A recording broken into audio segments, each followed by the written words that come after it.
Olá, pessoal, desculpa, agora é de verdade. Segunda-feira, 24 de outubro, pedimos desculpas pelas nossas falhas técnicas aqui. Estamos aqui no Ponto Alternativa. Vamos começar a semana com muitas informações. Em Utsunomiya, explosões deixaram os moradores assustados nesse domingo. A primeira explosão foi registrada um pouco antes do meio-dia no domingo, no Parque Central, perto do Palácio de Utsunomiya, em Tochigi. Uma pessoa morreu e 3 ficaram feridas. Os estilhaços da bomba se espalharam por cerca de 40 metros. Logo em seguida, uma segunda explosão foi registrada num estacionamento que fica a 200 metros do parque. 3 carros foram atingidos. A polícia suspeita que o autor das explosões seja o ex-militar Toshikatsu Kurihara, de 72 anos, encontrado morto no parque. Dentro das roupas de Kurihara havia um bilhete anunciando a morte. Segundo a emissora NHK, tudo indica que Kurihara se suicidou usando os explosivos. A casa onde morava Kurihara também havia sido incendiada cerca de 20 minutos antes das explosões. O boato que surgiu logo depois dessas explosões seria a possibilidade de um atentado terrorista, mas o caso está sendo investigado como suicídio e tentativa de homicídio. Temos também um resumo do terremoto de Tottori ocorrido na sexta-feira. Mais uma vez, vou agradecer todo mundo que entrou lá nos nossos plantões e ajudou com muitas informações falando sobre a situação em cada região e como o tremor foi sentido. Com certeza, é essa troca de informações instantâneas que ajuda a fazer o nosso programa muito mais dinâmico e tranquilizou muitas pessoas lá no Brasil que muitas vezes não têm ideia de onde fica Tottori. Depois do terremoto de magnitude 6,6 em Tottori no dia 21, a agência de meteorologia registrou mais de 200 tremores posteriores. O terremoto, que alcançou 6 graus na escala japonesa nas cidades de Kurayoshi, Yurihama e Hokuei, foi sentido desde as regiões Kanto a Kyushu. Os tremores posteriores continuam. Na sexta-feira, dia 21, foram registrados 103 tremores secundários, com intensidade acima de 1 grau na escala japonesa. No sábado, dia 22, foram 69. No domingo, diminuíram para 24. E hoje, segunda-feira, haviam sido registrados 12 até as 10 da manhã, totalizando 208 tremores decorrentes do terremoto de sexta-feira. Um grupo de pesquisadores do governo encontrou falhas de 10 quilômetros no subsolo, perto do epicentro do terremoto.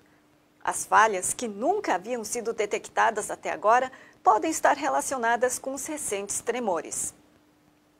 Em Yurihama, o solo chegou a se deslocar 7 centímetros em sentido norte-nordeste.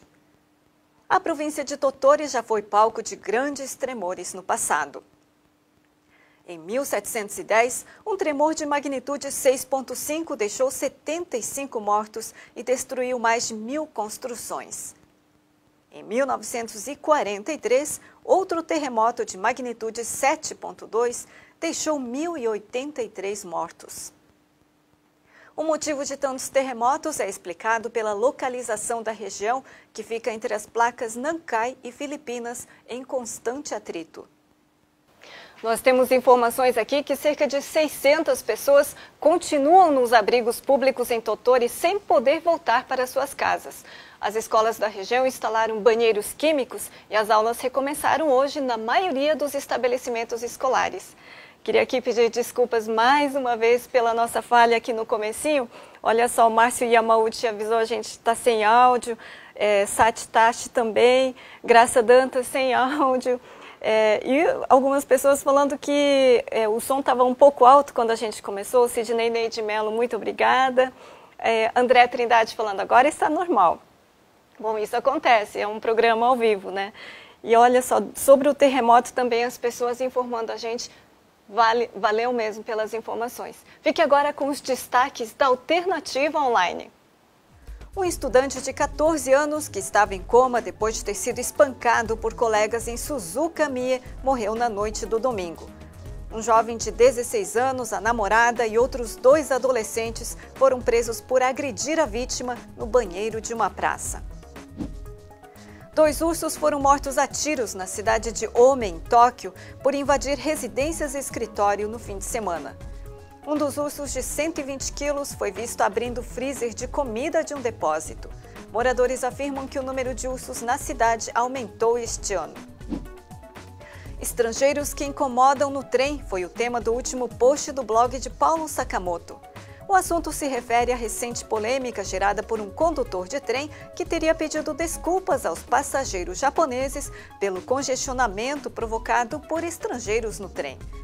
Paulo Sakamoto nos escreve que se o condutor tivesse usado a expressão passageiros com bagagem ao invés de estrangeiros, teria passado despercebido.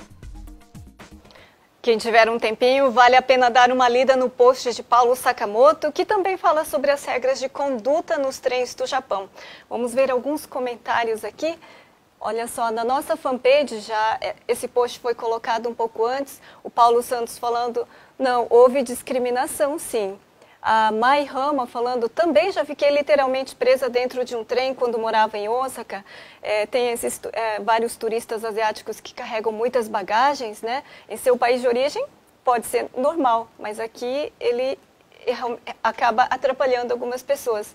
Tem também um comentário interessante no post aqui na própria matéria do Alternativa Online, do Sérgio Kagohara, falando assim, a questão não era quem lotava, a questão é que estava lotado e pronto. Penso que nesse caso foi tempestade em copo d'água. Sei bem que existem japoneses que discriminam estrangeiros, mas quero crer que não foi o caso, que nesse caso.